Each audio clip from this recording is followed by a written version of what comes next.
Proof है कि मेरे पिता ने उनकी तरफ जो ये एलेज कर रही हैं आंख उठा के भी देखा है, तो आप मेरे पिता को फांसी चढ़ा दीजिए। लेकिन प्लीज एक बार मेरे केस के जो सारे फैक्ट्स है वो तो लोगों के सामने आने दीजिए। एम्स की रिपोर्ट है जो बता रही है कि वो 18 साल के ऊपर है और वो खुद को माइनर 15 साल की बच्ची बताती हैं। और आज भी हमें पूरा विश्वास है कि अंत में, क्योंकि हमारा केस इतना स्ट्रांग है, अंत में हमारी जीत होगी।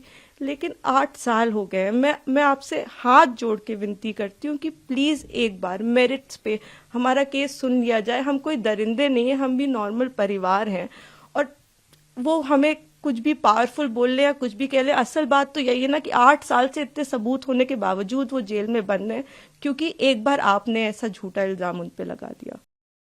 I am the Elder daughter of Kuldeep Singh Sengar. हम 2 बहनें हैं। मैं बस इतना ही कहना चाहती हूँ कि अगर एक भी प्रूफ है कि मेरे पिता ने उनकी तरफ जो ये एलेज कर रही हैं आंख उठा के भी देखा है, तो आप मेरे पिता को फांसी चढ़ा दीजिए। लेकिन प्लीज एक बार मेरे केस के जो सारे फैक्ट्स है वो तो लोगों के सामने आने दीजिए।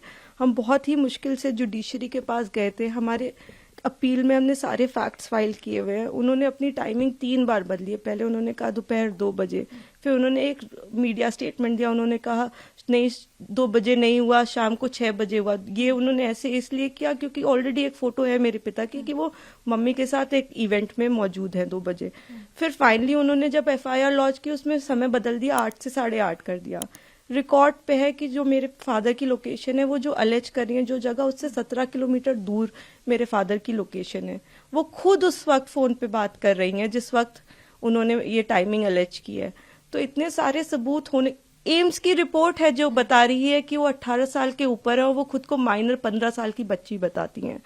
मैं बस ये आपके माध्यम से कहना चाहती हूँ कि मैं समझ रही हूँ कि आपकी भावना एक तरफ जुड़ी हुई है, क्योंकि आपने ये सारे फैक्ट शायद कभी सुने नहीं है और ना किसी ने हमें नहीं अप्रोच किया कि आप अपना आपके फैक्ट्स क्या है। किसी ने उनसे कभी पूछा कि आप एक सबूत दिखा दीजिए कि आपकी तरफ कुलदीप सिंह सेंगर ने कभी आंख उठा के भी देखा। मैं कह रही हूँ अगर वो दिखा दे तो वो फांसी दे दे, लेकिन आप इस तरह का अनड्यू प्रेशर बना के, वो उन्होंने क्या किसी को बताया कि वो एक पॉलिटिकल पार्टी से एसोसिएटेड है? 2022 में उनकी माँ ने विधानसभा का चुनाव लड़ा हुआ है उन्नाव से। ये सब चीजें वो नहीं बताएंगे क्योंकि वो सब चीजें उनके नैरेटिव को सूट नहीं करता। हम भी 2 बेटियां हैं। 8 साल से ड्यू प्रोसेस, मतलब हम कभी धरना देने नहीं बैठे, हम कुछ नहीं किया, हम ड्यू प्रोसेस पे विश्वास रख के, और आज भी हमें पूरा विश्वास है कि अंत में, क्योंकि हमारा केस इतना स्ट्रांग है, अंत में हमारी जीत होगी। लेकिन 8 साल हो गए। मैं आपसे हाथ जोड़ के विनती करती हूँ कि प्लीज एक बार मेरिट्स पे हमारा केस सुन लिया जाए। हम कोई दरिंदे नहीं है, हम भी नॉर्मल परिवार हैं। और वो हमें कुछ भी पावरफुल बोल ले या कुछ भी कह ले, असल बात तो यही है ना कि 8 साल से इतने सबूत होने के बावजूद वो जेल में बंद है, क्योंकि एक बार आपने ऐसा झूठा इल्जाम उन पे लगा दिया। इस केस में इन्होंने स्टेटमेंट्स तो अपने बहुत सारे बदले ही हैं, जो कि आप अगर मुझसे कहेंगे तो मैं आपको डिटेल में प्रोवाइड कर दूंगी। इन्होंने समय 3 बार बदला है। पहले इन्होंने कहा कि दोपहर को 2 बजे कुलदीप सिंह सेंगर ने मेरे साथ रेप किया। उसके बाद इन्होंने कहा नहीं दोपहर के 2 नहीं बज रहे थे, शाम के 6 बज रहे थे। फिर इन्होंने चेंज किया, कहा नहीं ये नहीं हो रहा था, शाम के 8:30 बज रहे थे। जब CBI ने मेरे फादर की लोकेशन निकाली तो उनकी लोकेशन 17 किलोमीटर दूर उनके उन्नाव ऑफिस की पाई गई।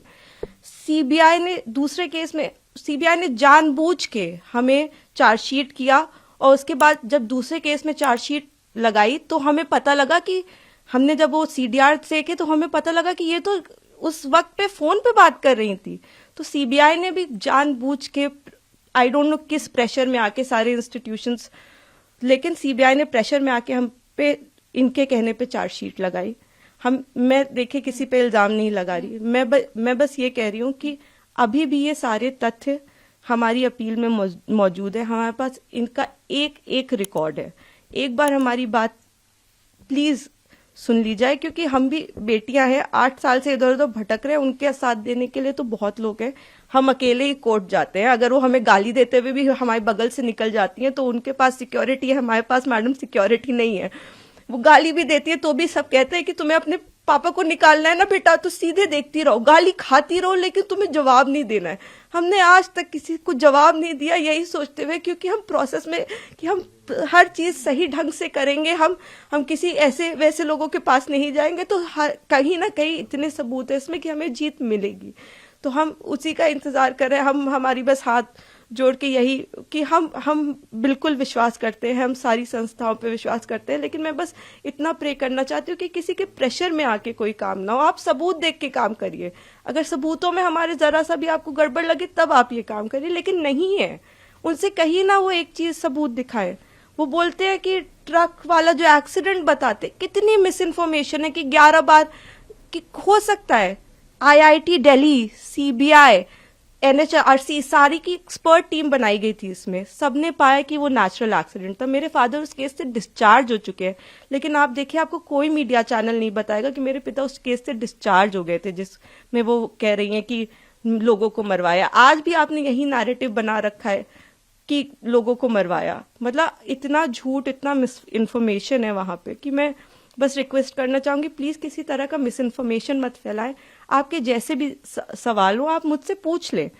आप फादर की डेथ की बात करते हैं, मेरे पिता उस वक्त टाउन में ही नहीं थे, he was not even present in Unnao. ये भी एलिगेशंस लगाए गए हैं। जी, मैं इसीलिए मैं ट्विटर पे रोज मुझे रेपिस्ट की बेटी और जाने क्या क्या कहा जा रहा है, तो मैं जानती हूँ अगर हम अपने फैक्ट्स भी ट्वीट करते हैं या हम फैक्ट्स भी बताने की कोशिश करते हैं तो हमें बहुत अलग अलग नामों से बुलाया जाता है। हम जवाब भी नहीं दे सकते, क्योंकि सारी हमें पता है कि सारी संवेदनाएं वो सब एक तरफ जुड़ी हुई है। हम तो बेटियां हैं ही नहीं, लेकिन ठीक है हम सब झेल रहे हैं। लेकिन जो आप वही मैं कह रही हूँ ना कि तथ्यों पे कोई बात करे। आप कह रहे विटनेस, किस विटनेस को मरवा दिया? अगर एक रिपोर्ट है कि वो नेचुरल एक्सीडेंट था तो हमने कैसे वो कराया? आप बताइए ना। IIT दिल्ली तो झूठ नहीं बोले, एक्सपर्ट टीम्स बनाई गई, इतना प्रेशर बनाया गया। मेरे घर में रोज रेड मारते थे, रोज मेरी माँ को परेशान करते थे, मुझको परेशान करते थे, क्योंकि उस वक्त भी इसी तरह मीडिया में प्रेशर बनाया गया था। तो मैं बस इतना ही, मैं सच में it's my humble request to all of you, आप पहले केस जान लीजिए, आपके जो भी सवाल हो आप कर लीजिए।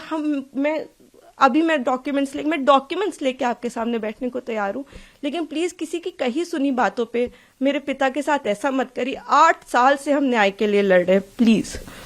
मैम, पहले दिल्ली हाई कोर्ट ने उनको बेल, सुप्रीम कोर्ट ने भी उनकी बेल को रोक दिया है।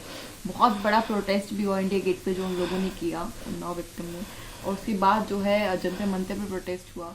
जी, मैं सारी चीजें देख रही हूँ। मैंने आपको इसीलिए बताया कि कुछ उनके पॉलिटिकल अफिलिएशंस भी हैं, और मुझे कोई वो बिल्कुल प्रोटेस्ट करे, लेकिन जहां वो प्रोटेस्ट कर रहे हैं उनसे आप एक बार जाके कह दीजिए कि आप प्लीज सबूत दे दीजिए, एक बार दिखा दीजिए कि क्या सबूत है कि कुलदीप सिंह सेंगर ने आपके साथ ऐसा ऐसा किया। एक बार मैं मीडिया के मेंबर से रिक्वेस्ट है कि कोई भी एक बार जाके उनसे पूछ ले कि आप एक सबूत दे दीजिए। मैडम, मैंने तो 6-7 पॉइंट बताए हैं, आप एक पॉइंट बता दीजिए कि ये सबूत है कि आपके साथ ऐसा ऐसा उस दिन हुआ, सिवाय आपके बोलने के, जिसमें भी आपने कई बार अपने बयान बदले हैं। आपने मेरे पिता पे आपने एक केस फाइल किया, अन्य लोगों पे 2.5 महीने बाद आपने सोच समझ के, शायद ये आप में से कम लोगों को पता होगा, 2000 में इनके चाचा हिस्ट्री शीटर हैं, उन पे 17 मुकदमे हैं, 17, and these are not put by us. मैं जब पैदा हुई हूँ उसके पहले से मुकदमे चल रहे हैं, तो इसके पहले कि लोग इसमें भी कुछ सोचे। 17 मुकदमे सन 2000 में वो मेरे चाचा पे अटेम्प्ट टू मर्डर का उनके ऊपर केस चला है, वो इस वक्त तिहाड़ में बंद है, जो इनके चाचा है। तो आज की इनकी दुश्मनी नहीं है हमसे, इनकी दुश्मनी हमसे पुरानी है। तो बहुत सारे कारण हैं। अगर आप कोई भी मुझसे सवाल पूछना चाहते हैं तो आप मुझसे डिटेल पूछे, मैं सारी सवालों का आपका जवाब। मैं बस चाहती हूँ कि आप फैक्ट्स पे बात करें। आप एक बार, मैं भावनाएं समझती हूँ सबकी, किसी को भी, मैं खुद एक बेटी हूँ, मुझे ये कहानी किसी बच्ची की सुनाई जाती तो मैं भी शायद ट्विटर पे गालियां ही लिख रही होती, लेकिन उस कहानी में कितना सच है ये जान लीजिए कि दूसरी तरफ भी हैं बेटियां, दूसरी तरफ भी लोग हैं। जिस इंसान को आप इतना बुरा समझ रहे हैं वो नहीं है, वो 2 बच्चियों के, और मैं इसलिए नहीं कह रही कि आप आर्ग्यूमेंट्स वो लेके आए, लेकिन वो भी इंसान, क्या उन्होंने देखा भी आंख से? आप एक प्रूफ दे दीजिए और आप मेरे पिता को फांसी पे चढ़ा दीजिए। मैं कह रही हूं, अगर एक भी सबूत है कि मेरे पिता ने उस लड़की की तरफ आंख उठा के भी देखा है तो आप मेरे फादर को फांसी दें। लेकिन अगर वो सबूत नहीं है तो हमें पूरा हक है कि हमारे भी सबूत सुने जाएं। प्लीज हमें वो मौका दीजिए। तो मैम आपने फैक्ट्स का जिक्र किया है, तो जब इनको बेल दी तो क्या इन्हीं फैक्ट्स के बेसिस पे बेल मिलती है, कहना सही होगा? बिल्कुल। आपने शायद डिटेल्ड ऑर्डर देखा होगा, उसमें आप मेरे जो सीनियर एडवोकेट रहे उन्होंने मिस्टर एनहरी अरन जी, उन्होंने सारे पॉइंट्स पे आर्ग्यू किया था। उन्होंने आर्ग्यू किया था कि ये माइनर नहीं थी, एम्स की रिपोर्ट है। उन्होंने आर्ग्यू किया था कि 3 अलग अलग इन्होंने टाइम बताए। उन्होंने आर्ग्यू किया था कि हमारे पिता की सीडीआर लोकेशन 17 किलोमीटर दूर की। उन्होंने आर्ग्यूमेंट किया था कि ये फोन पे है। आप ऐसा नहीं है कि कोर्ट के सामने हमने जाके कह दिया हम पब्लिक सर्वेंट नहीं है और कोर्ट ने कहा कि आप रिहा हो जाइए। हमने सारा पूरी चीज कोर्ट के सामने प्रस्तुत की और हर चीज लीगली हुई है। मैं कह रही हूँ कि जो लोग ऑर्डर का ऑपरेटिव, आप पूरा ऑर्डर पढ़िए ना कि क्या हमारी तरफ से सिर्फ एक ही आर्ग्यूमेंट किया गया है। हमने पूरी चीज, हमने 5 पॉइंट अपने कोर्ट के सामने रखे हैं। तो अभी आखिरी सवाल है मैम मेरा आपसे, अभी सुप्रीम कोर्ट ने इसको आप कैसे देखते हैं?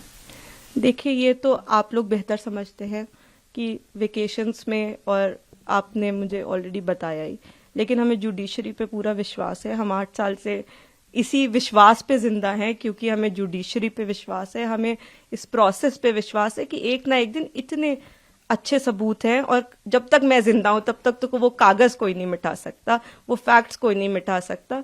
तो उन फैक्ट्स के होप में कि ये एक दिन सबके सामने आएंगे, मैं जिंदा हूं। और मैं यही कहना चाहती हूँ कि प्लीज किसी भी इंस्टीट्यूशन पे आप अपनी भावनाओं पे आके मत प्रेशर बनाएं। आप एक बार फैक्ट समझ लें, आप समझ लें कि आप क्या सपोर्ट कर रहे हैं, किस चीज का सपोर्ट कर रहे हैं। आपने सिर्फ एक साइड सुनी है अभी और दूसरी तरफ को जानने की कोशिश भी नहीं की, तो थोड़ी कोशिश करके, बाकी हमें पूरी उम्मीद है कि हम आगे इसमें जीतेंगे। ये हम उम्मीद पे ही 8 साल से जी रहे हैं, लेकिन होपफुली कि हमारे फैक्ट्स इस बार इग्नोर नहीं किए जाएंगे। हमें पूरी उम्मीद है कि हम सुप्रीम कोर्ट से जीतेंगे।